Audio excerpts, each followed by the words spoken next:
Welcome back to another technical deep dive here in the debug zone.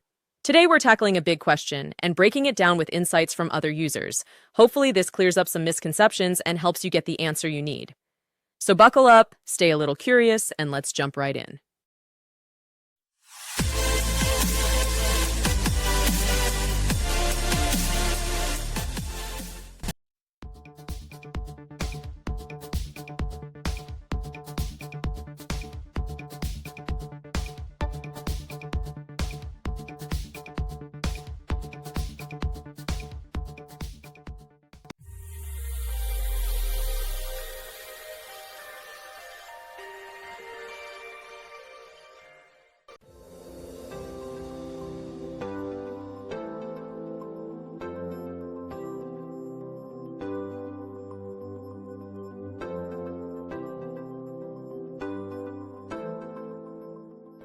And that's a wrap. I hope you found the answer you were looking for. If you did, take a second to hit that subscribe button. It really helps out.